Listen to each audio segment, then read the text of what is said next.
In this episode, I'm going to cover 6 ways you're micro-cheating on your partner. Welcome to the Dr. Wyatt Show, where developing a long-lasting, happy relationship is the status symbol to achieve, and following my tools is one path to help get you there. I'm your host, Dr. Wyatt Fisher, a licensed psychologist specializing in couples counseling. If you want to improve your communication so that you have more love and less conflicts, download my app today, Keep the Glow, KTG, wherever you get your apps. And follow me on social at Dr. Wyatt Fisher. So let's talk about 6 ways you're micro-cheating on your partner. We're talking about this because a lot of people are guilty of micro-cheating and they justify it. It's so subtle, sometimes not so subtle, but they think, this is not cheating. This is not actually having a full-fledged affair. So I'm just going to kind of dabble. I'm just going to kind of go up to the line and not cross the line, and no one will really know, and so what's the harm? So a lot of people have this mindset, but you should consider that these are examples of micro-cheating. And if you want to be a faithful partner, you want to consider these 6 things I'm going to go through and see how much of these you are guilty of. The first thing is to look at what programs do you watch in private. Think about your TV viewing. Your Netflix account, your Amazon Prime account, you name it. Wherever you watch your TV programs, what kind of programs are you watching in private? A lot of people are guilty of watching something in private that they probably wouldn't watch if their partner was there. Maybe it has some explicit bedroom scenes, or maybe there's a lot of romance and they wish they had that romance in their marriage, so they watch it on purpose and start fantasizing, wishing that was their relationship. But think about the programs you're watching in private. Are those honoring to your marriage, or are they an example of micro-cheating? And again, the best way to answer that is, would I be watching this program if my partner was right beside me? Second way you might be micro-cheating is, what do you linger on in public? So when you're walking around at the grocery store, when you're walking around at the mall, when you're walking around at the amusement park, wherever you are, where do your eyes go? Are you looking at people's faces, or are you looking at people's body parts? And if you're looking at people's body parts, how long are you looking at those body parts? A lot of people, especially high libido partners, are guilty of focusing on body parts when they're out in public and lingering and staring at those body parts. And obviously, that is not honoring to your spouse, even if your spouse is not with you. So again, where are you allowing your eyes to linger? Because that's going to say a lot if you're micro-cheating or if you're not. You need to take inventory of this and watch your eyes the next time you're out in public and think about, would I be looking at that? If my partner could see what I was looking at, would I still be looking at it? Probably not. For high libido partners, you probably would not be staring at things in public if your partner could see what you're looking at and if they were with you. So that's the second way you might be micro-cheating. The third way is, what are you fantasizing about in your mind? Fantasizing can happen at all sorts of different times. Fantasizing might just happen randomly as you're working and going through your days. You might start fantasizing. Or it might happen when you're having intimacy with your partner. You're actually fantasizing about someone else. And it definitely can happen when you're self-pleasuring. A lot of people are guilty of thinking about and fantasizing about someone other than their partner while they self-pleasure. All of those are examples of micro-cheating. Now, you can't help what comes into your mind. It's involuntary. But what you can help is what you do with those thoughts. And what you need to do is redirect those thoughts back to your partner. So for example, let's say you're self-pleasuring and all of a sudden you notice you're thinking of the barista who served you coffee. So you can't help that that person came into your mind.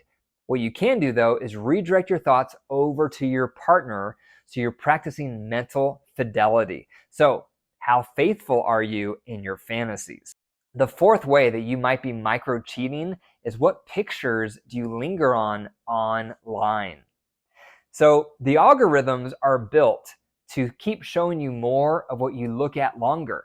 So if you're scrolling through social media and all of a sudden there's a picture of someone that you find attractive and you slow down or you zoom in, you make that picture bigger so you can see the details of that person, guess what? That tells the algorithm that you like that kind of image, And their goal is to keep you on the platform so eventually you click some of their ads so that they make money. So what are they going to do? They're going to show you more of those kind of images or more of those kind of videos to keep you on their platform. So that's another way you might be micro cheating on your partner. What photos, what images, what graphics do you slow down on in your social media feed and zoom in and look at it in more detail? That could be you micro cheating. If you wouldn't be doing that if your partner was right there watching what you're zooming in on. That's a great guideline. Always imagine your partner there with you because you want to be a person of integrity. You want to have ethics. And one way to do that is you learn to be faithful in all these micro ways with or without your partner being there so that your partner has trust. Your partner doesn't have to worry what you're doing in the shadows, what you're doing behind their back. Because when they catch you or when they find out what you're doing or they notice what accounts you're following or what pictures you're lingering on, that breaks trust. And then they feel insecure that you don't think they're attractive. And then they wonder what else you're doing behind their back. So you want to be a partner of integrity with ethics. And it starts in these little, small, micro moments day in and day out. And the more you micro cheat, the more likely you may actually cheat one day because you're playing with fire. You're just seeing how close to the edge you can get without stepping over the edge. But what you do is you get so comfortable going up to that edge that eventually you may feel tempted to step over that edge and actually cheat. So you don't even want to get that close. Stop trying to see how close to the line you can get. Instead, focus on how pure can you become? How faithful can you become? How devoted can you become to your partner even when they're not around? The fifth way you might be micro cheating is what accounts do you follow online? So as you're scrolling social media, you're going to see accounts that pop out to you because you may find the person attractive, you may find their personality attractive, you may find their body attractive, and what do? You click that follow button. And what does that do? That shows you more of their posts, more of their images, more of their videos. And then before long, you follow another account just like it because what does the platform do? They show you more profiles just like the one you just followed because again, they want to keep you on the platform. So if we could look at your social media following, are you following a lot of people just because you're attracted to them? Just because you love their personality? If you are, that might be a sign of micro cheating because again, would you be following those people if your partner knew you were following them? And then if they ask you about those accounts, do you justify it because you love their content, but you know in your heart of hearts, it's actually because you find them really sexy or really attractive or really appealing? If you are, that's micro cheating. The sixth way you might be micro cheating is what websites are you looking at? Now, as you know, pornography is rampant. And a lot of people justify pornography, but chronic porn usage leads to a lot of negative impacts, such as an increased risk for infidelity, increased risk of erectile dysfunction if you're a male looking at porn, increased risk of being even more dissatisfied with your partner, increased risk of getting into things that are taboo and illegal like child porn. So chronic porn use has a lot of risks to it. So if I could look at your search history, if I could see all the websites you visit, are they honoring to your partner? If your spouse knew all the websites you look at, all the websites that you go to, would they agree, yes, those are great websites. Yes, good job, keep it up. Or would they be offended? Or would they feel like you're cheating on them, that you're looking at other people, that you're looking at other people without clothes on or other people having intimacy? So what websites are you looking at? And are those websites honoring to your partner or are they not? Number 7 is what books do you read? This could be an example of micro cheating for you. Are you reading romance novels and fantasizing about these men or these women and wishing that was your partner? That's an example of micro cheating. If you're fantasizing about them because of this book you're reading, these romance novels, or are you reading erotic novels and thinking, oh, I wish that partner was my partner. I wish my spouse acted that way. And you're reading all these erotica novels wishing that was your spouse. And your spouse doesn't know that you're reading these things. You keep it in private. You keep it hidden. Because if they found out, they wouldn't like it. They wouldn't approve. So that could be another example of micro cheating, what books you're choosing to read. The guideline over and over is, would you be doing your behavior if your spouse is right next to you? If we're honest, a lot of us would say, I wouldn't be doing nearly all of the behavior.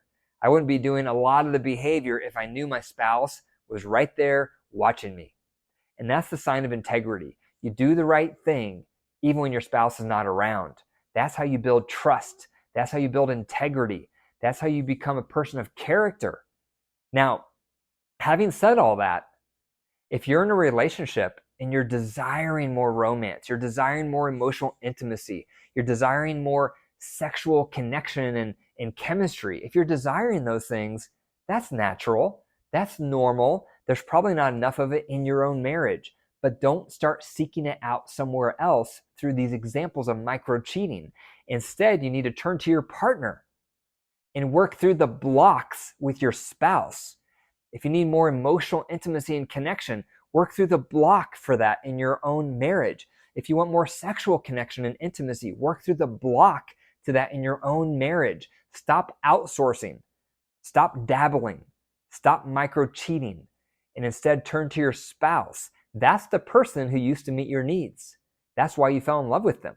That's why you got married. So turn back to your partner, work through the barriers so that you can develop a satisfying, fulfilling relationship with your spouse. So those are 7 ways you might be micro cheating. Number 1, what programs you watch in private. Number 2, what you linger on in public. Number 3, what you fantasize about in your mind. Number 4, what pictures you linger on online.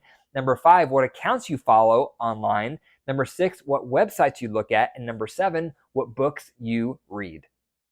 Thank you for listening to the Dr. Wyatt Show. If you enjoyed the episode today, be sure to leave a comment if you're watching this on YouTube, or click the 5 stars and leave a review if you're listening to the audio version of this for the podcast.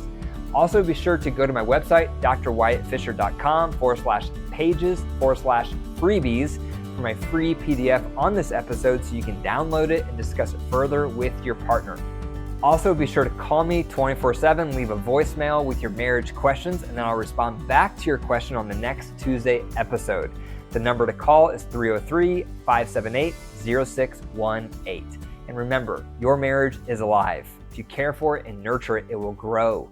If you deprive it and neglect it, it will wilt and die. The choice is up to you. Take care.